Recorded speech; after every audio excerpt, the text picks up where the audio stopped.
some early arrivals, Jeff, lined up to celebrate the vintage years of Geoffrey Hughes, all brought together with the help of your wife, Sue, who, by a happy coincidence, celebrates her birthday today. So, happy birthday, Sue. Yes.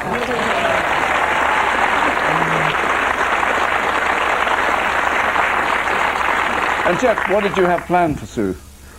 Well, I was just going to take her down the pub for a curry, you know.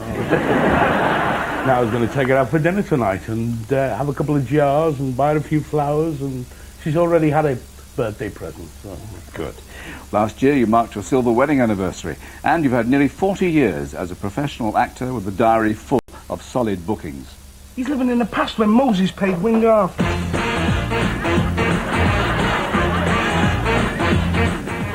Get out the way, Scuffer. How are you, son? I'm a dirty fighter. Mambo number 5.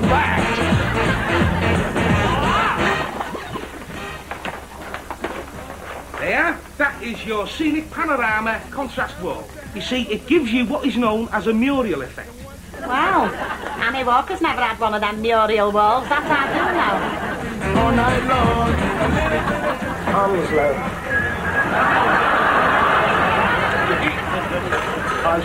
Twiggy here.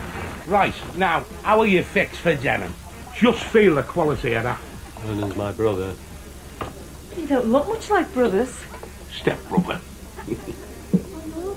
My mother was a small, delicate-boned woman. His... Mambo number 5. You see, I fancy you.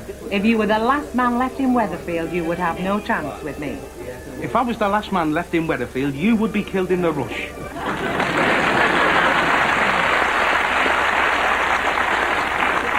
Like you, the object of your desires has moved away from Weatherfield. We caught up with her enjoying a little R&R at a health farm, Miss Julie Goodyear, MBE. Jeff! Congratulations on tonight. Do you know, I'm so thrilled for you, but not quite as thrilled as I am by this fella's healing hands. Natural. As indeed you are. You know, from the first time you appeared on the street, where I used to live, it was always fun. You made Eddie into such a lovable rogue. It's no wonder the public took to you as they did.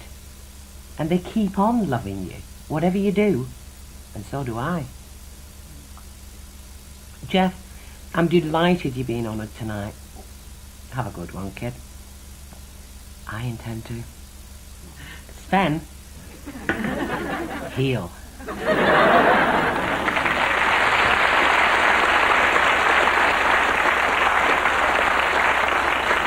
Thanks to Julie and good luck to Sven. Now, Eddie Yates and your other successful creations have struck a chord with viewers across the world. Your tops down under. In fact, you've done regular stage tours in Australia. 2 years ago, you enjoyed several nights on the tiles with another of television's best-loved blondes. Oh, yes, Jeff. I was your passionate woman. That bird of a feather, Linda Robson.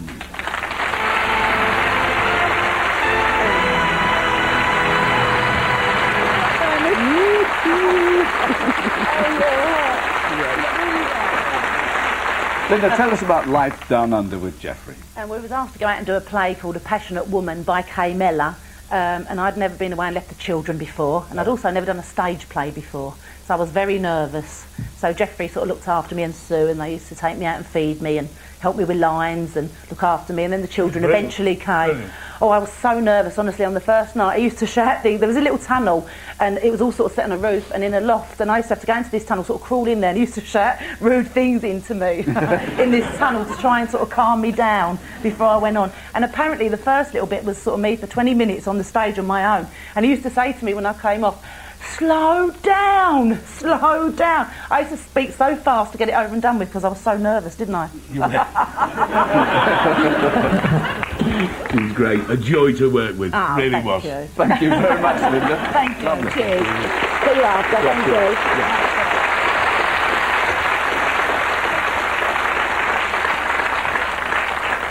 Since 1997, you've been a regular supplier of goods to the royal family. Words of thanks now from Baby David's proud parents, Caroline Aherne and Craig Cash, but first, Sue Johnston. Hiya, Jeff. Congratulations on your big night. Jeff, I'm sitting here in yet another glamorous location with my little anorak that I got out of our Denise's catalogue. And I'm thinking about how long I've known you, which seems to be forever. But it wasn't until the royal family that we got to work together, and what great fun we had. You're a lovely man and a lovely friend. Jeff, have a wonderful time tonight. Cheers. Hi, Jeff. Hi, Jeff. It's us two, look. Hey, I know you're having a brilliant night there, and we fondly remember you here for how encouraging you was with the royal family right from the beginning, and when we hadn't done any real acting before. Well, no. Caroline had a bit. No, honest to God, you're a brilliant actor, and you've taught us loads, and your timing's brilliant. But you're also a real pleasure to have around the set. Jeff, you're a lovely man, and I hope you have a lovely night tonight.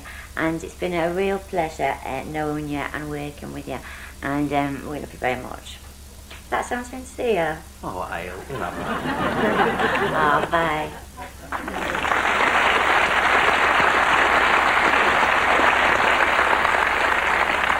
So, Geoffrey William Hughes, this is your life. You were born on February the 2nd, 1944, in Kirkdale, in a Liverpool scarred by wartime bombing raids.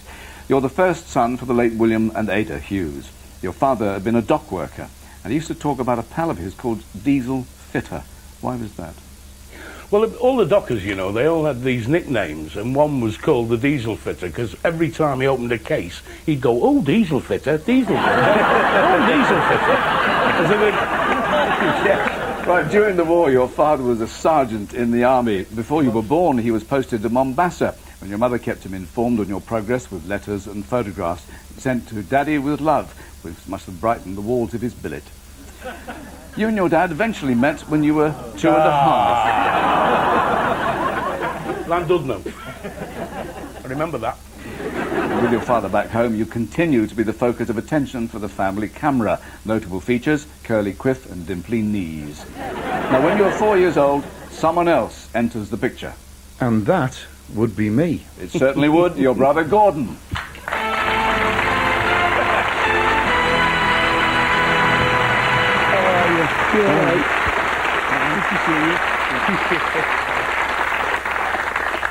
Gordon, do you think Jeff was pleased to see you? Oh yeah, I'm sure he was. I mean, we were, as kids we did fight, but the fights normally came to an abrupt end when Jeff sat on me. So, you know. Also, I got to the table quicker than he did, so I'm the one that got the food quickest. Your mother was a dressmaker, and her father was a sailor who hailed from the Shetland Isles. As a young lad, any wedding meant that you got the chance to wear your wee kilt with its huge sporran. I'm just looking at that sporran now. Obviously, they couldn't get a child-sized sporran. They managed to get the kilt and the outfit. But it was probably Uncle Jack's sporran they borrowed. You go to Ranworth Junior School, where your mother's needlework skills provide you with an early taste of life with a royal family. When you're 11, you move on to Abbotsford Road School. You discover many interests outside the classroom. You're a keen swimmer, even winning a prize for neatest dive. Or was that for boxing? But music is another passion inspired by your parents. You're a bugler for the Boys Brigade Band, and you teach yourself guitar, and you play skiffle music. And you're encouraged to act. You leave school age 15, and you land a job at George Henry Lee's department store. And that's where you really branched out. Forward, please, your colleagues of 40 years ago, Roger Cunningham, Barry Blanchard, Ron Hurst, and your good friend Norman Balder.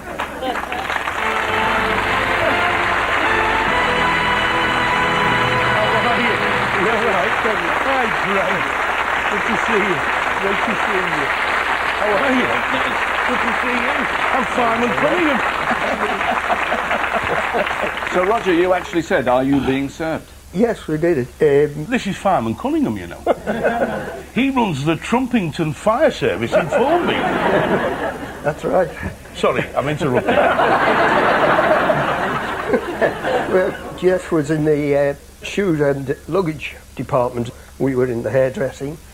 And one day, Jeff was demonstrating how strong the luggage was. So he sat on it to show the customer how strong it was. Of course, it broke, went straight down, banged on the floor, and he didn't get the sale. In fact, I got really told off for that. Barry, even then, Jeff packed a lot into life. Oh, he was into everything, from dramatics, and in fact, we're to blame for his sailing lark these days. We took him out sailing on umpteen occasions. Jeff always liked his food. We took stores away for the weekend, and Jeff won't hang on. He said, oh, we've got eggs, we've got bacon, we've got so-and-so. So he does this enormous fry-up. He took a huge meal away. Was he sick? He was evil. And he was sick as well. I took a vote there and then on the boat and described what we should do, and we decided if he died, and he could be buried at sea. So I spent the next half hour lashing him down, and there I left him until morning, when I made him, as green as the sea, bail out and swill out this boat, because we all slept on deck that night. Well, you paint a pretty picture. That's, no. It was a horrendous night. It was, and I don't think I've ever been as ill. I've been ill, but I don't think I've ever been as ill on a boat in my life since. Gentlemen, thank you very much. Thanks. Yeah, listen, thanks. We'll see you later.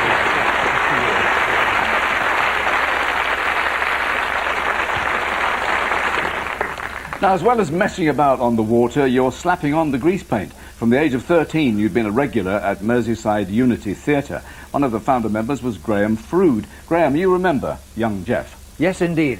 As a schoolboy, he was volunteered by his teacher, Gordon Crone, who was a friend of mine, to come on a Saturday morning and paint scenery and make properties and things like that. But Gordon saw some potential in Jeff, and he moved from behind the scenes to on the stage. And then in 1963, the Liverpool playwright Alan Owen wrote a play which he offered to the Liverpool Playhouse called Progress to the Park. It was a sort of Romeo and Juliet story, but the divide was between Protestant and Catholic, and the Playhouse said we wouldn't touch that with a barge pole. So Merseyside Unity decided to do it, and that was the start of Jeff's career, and we've been very proud of where he's gone since. Thank you, Graham. You know, can I just say, as a 13-year-old boy, I went up there and, as Graham said, painted the scenery. And it was the first time I'd been treated like a grown-up. And it was the most amazing thing. There were grown-up people, teachers and all sorts of, every walk of life, doctors and everything. And they actually treated me not like a boy, like a grown-up. And it just impressed me so much. And I had many wonderful years with Unity. Yeah.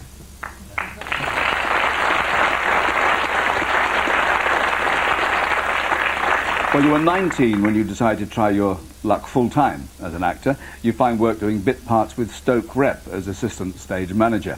Your big break comes in 1964 in a show set in Liverpool and called Maggie May. With songs by Lionel Bart and book by Alan Owen, it takes you to the West End. So how did you feel about that? Well, it was wonderful. I mean, I'd just come out of Rep, and my first job, what happened was I left Stoke and they'd given me a cheque. And I was a young lad, I didn't have a bank account. So I went back to London. The only person I knew in London was Tom Bell and Alan Owen. And I phoned Alan up and I said, would you cash me a cheque, please? And he said, come round. Anyway, I went round. He said, have you spoken to Felix, who Alan had introduced me and became my agent? And I said, no. He said, well, I think you ought to. And I picked the phone up and Felix said, Delfont has been on the phone and you've got the job in Maggie May. Which was just wonderful. So you're on your way, and then comes television. In 1967, you make your first appearance in Coronation Street. Not as Eddie Yates, but as thug Phil Ferguson. More TV and films follow. In 1968, you provide the speaking voice for Paul McCartney in Yellow Submarine. Then there's The Bofors Gun, Virgin Soldiers, and in 1972, Spike Milligan's magnificent opus, Hitler, My Part in His Downfall. Appearing with you was Tony Selby. And Tony, you learned a lot doing that. Oh, yeah. The second day, the extras all arrived, and there were loads of them. So when the tea arrived at 4 o'clock, we were in the middle of the scene, and all the extras descended like locusts, and we got there, and everything was gone. So Geoffrey had it. Well, we all were a bit umpty, but he really had the ump. And he said, I'm not standing for this, so I'm not standing for this. The next day, the tea wagon started coming towards us, and we just finished the scene, and it stopped behind this vast tree trunk. So we waited about 10 seconds, and then Geoffrey appeared with a great tray of cakes, and one of the sparks shouted out, "It's Husey! He's ambushed the tea truck!" In 1973, you're stopping the traffic again, and to tell us why, Sam Kelly.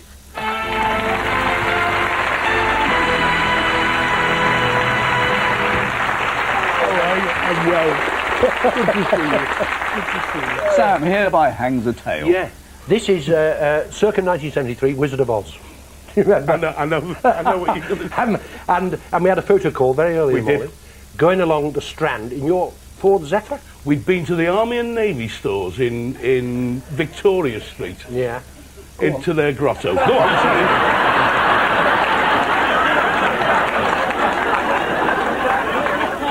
And if I remember rightly, there was Dorothy and the Scarecrow in the back seat, all in costume we were, and me looking like a prat in the front seat, dressed as a Tin Man, and the Lion driving the car. Great big paws, big feet and everything, whiskers and all this, ears and everything. We were stopped, weren't we? We were. By a policeman on a motorbike, and he said, "Can you drive like that, sir?" "Yeah, I'm all right. Yeah, what are you worried about?" Bless you, mate. All the best. God bless, Sam. Thanks a lot. Thank you, Sam.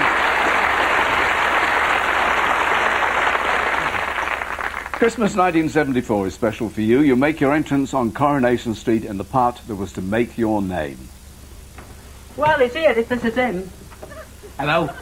You must be Mrs. Caldwell, then. I don't think I know you. Eddie. Oh. Eddie Yates. Very nice to meet you. This is Mrs. Sharples. Hello. How do you do? Over the next 9.5 years, Eddie becomes one of the nation's favourite failures as your get-rich-quick schemes and attempts at handiwork fall by the wayside. But away from the street, you show that in fact you have a very skillful pair of hands. You and Sue run a craft centre at Lilford Park Estate near Peterborough. You have a talent for wood turning. You also keep a menagerie, including rare hens and goats. Sue, one day, Jeff built the chickens a new home. Yes, he was building a little wooden shed, and he built the walls, put the roof on, and the walls went like that. So we just nailed it to a tree. I did build it in an afternoon, Michael. I mean... Well, we have the evidence here. Very nice, dear. Well, back to the telly. As Eddie Yates, you woo and lose a number of girlfriends. One was to remain a close friend off camera. Annie Hulley.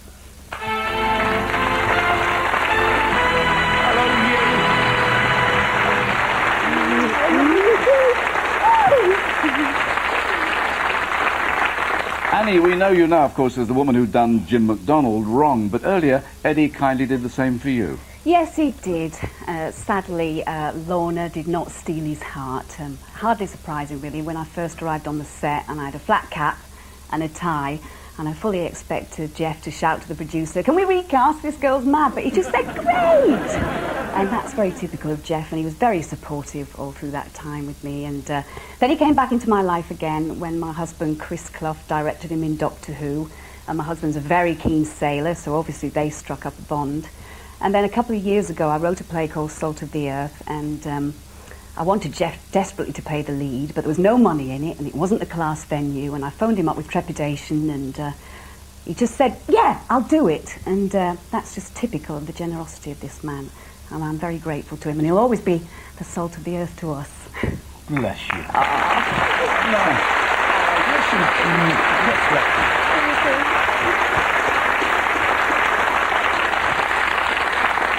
And Gordon, your parents were always proud of... Oh, very proud, yeah. I remember we went up to Newcastle to see you in Rosencrantz and Gilden's Fair Dead. And we watched the play, and halfway through there was an enormous bang. They set off a cannon. And anyway, the play finished, and we came out, and Jeff introduced the director to Mum and Dad, and the director said to Dad, "Did you enjoy the play?" And Dad said, "Yes, it was wonderful," he said, "but the cannon woke your mother up." With your fame on the street comes the chance to meet some of your musical heroes, including your good friends, former Fairport Convention guitarist Martin Alcock and former Status Quo drummer John Coughlan. In 1983, you pack up and move on from Coronation Street. You take to the stage and you prove a big hit in panto and farces like Run for Your Wife.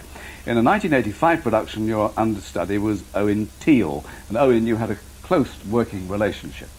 Don't think there is any other kind when you share a bed with Jeff. But on this particular occasion, I turned up for work and he said to me, "You're not going home after the show tonight, we're on a job." I said, "Well, what's going on?" He said, "Well, I'm going to pay you, I'm going up tonight to Billingham," which is a long way away.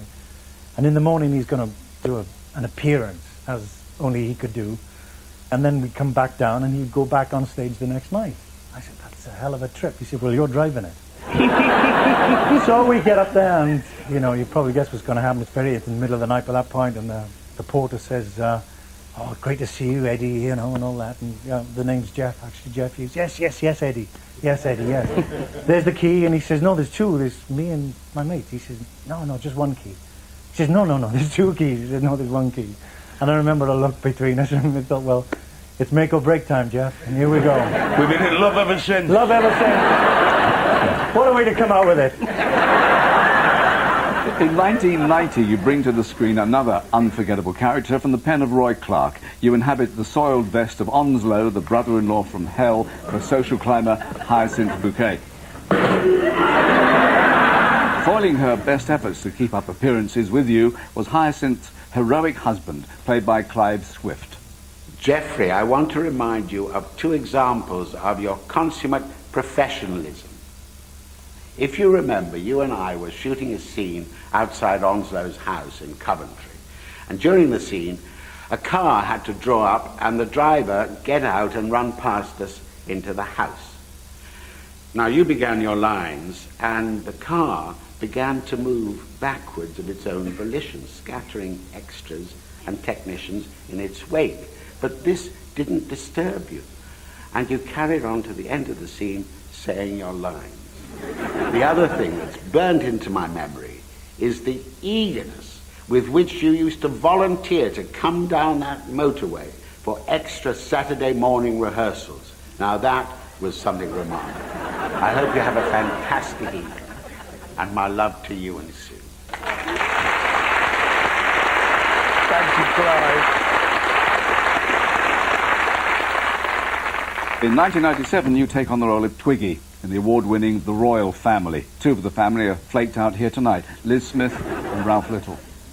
Now, it was while you were filming The Royal Family in 1998 that you had to face a personal battle. You undergo an operation for prostate cancer. Early detection of your problem means you recover well, and you're soon back on your feet, and back on the series. I hope it's not blue. Oh, no.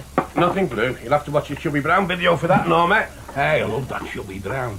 Saw him last year at the Apollo. He was absolutely disgusting. Bloody marvellous. Hey, you'd enjoy him, Norma. I don't like anything blue, me. No, you're like me there. Now, the chieftain of the royal clan is an old pal from Liverpool. He's on location at the moment, but he sends this affectionate greeting. Ricky Tomlinson. Hiya, Jeff. I hope you're having a great night there, kid. As you know, I'm stuck over here in Hollywood, playing the lead in this new Buddy Holly movie with Bruce Willis and Michael J. Wolfe. Who? Oh, sorry, Michael J. Fox. But we're having a ball. It's great.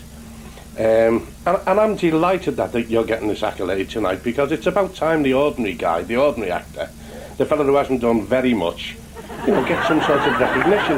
Because normally on this show, you have like big stars, don't you, being done like theatre and stage plays and stuff. So it's nice to see someone like yourself who's been around a long time but hasn't really achieved anything, getting some sort of recognition.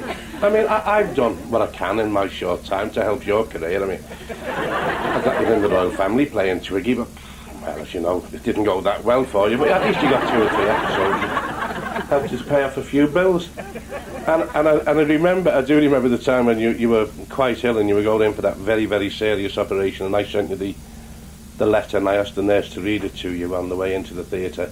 And it was a simple message, and it just said, "Jeff, if everything goes wrong, can I have your boat?" And I was a bit disappointed, really, a few days later when I picked up the phone and you were on the other end and you just said no. You've got to make these arrangements, Jeff, haven't you? Anyway, I hope you're having a ball tonight. I will certainly drink a pint of mild when I finish this little interview. And God bless you, lad. I love you to bits. See you when I see you. Daddy, do you know what? That's good. He stayed with us about 3 weeks ago, you know. There was 4 towels missing out the bathroom. 4 towels missing. I wouldn't have near our house again. I gotta get the bus back on now. He thinks I'm in Hollywood. Good old Husey.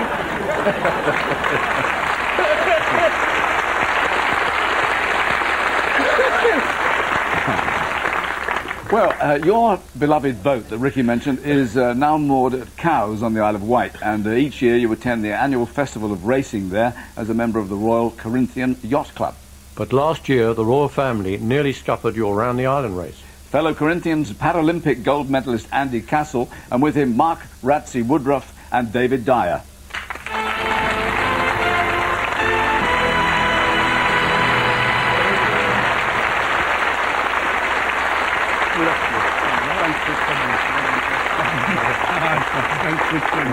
So, Andy, what was this near disaster? Well, after a few drinks at the London Boat Show last year, Jeff and Mark decided to enter Wayward in the Millennium Round the Island race. There are 1,700 boats in this race, and they thought they might finish about halfway. At the time, Jeff was filming the royal family, and as I said, he nearly missed the race completely. We're very pleased that you didn't, Jeff, because you did extraordinarily well with Mark and came second in your class, second in your division, and 12th overall. We're all very proud of you in the Isle of Wight. We all love you dearly, and we can't wait for you to come back and have a pint and do some more sailing. Bless you, Andy. Thank you. Jeff, this year, number 1. Well said, thank you.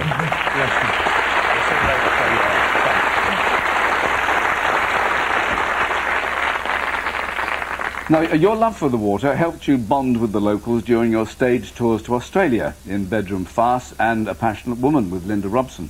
Now, one of your best mates there is a television presenter who's filed a special report for you now from Moreton Bay in Brisbane with his wife Shelley, Ken Brown. G'day, mate. Hi, Jeff. Mate, we're so happy for you that your wonderful talent and the great bloke you are is being acknowledged on This Is Your Life. As you can see, we're sitting on the foredeck of our great old bay cruiser, the Margaret C, the boat we had some great times on when you were last out here. And she's all ready to go as soon as you and Sue come back, Jeff. Jeffrey, old son, your wonderful wit, generosity, zest for life, and most of all, complete...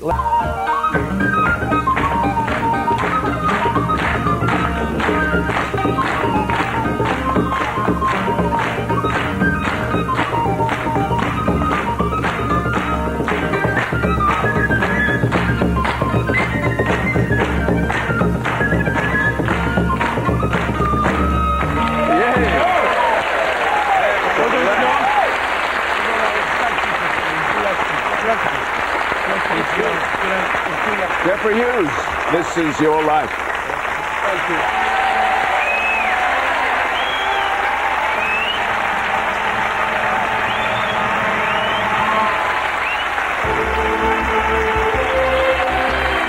Helping Comic Relief, a brand new quiz with Dale Winton. The odds are 1,000 to 1 here on BBC One.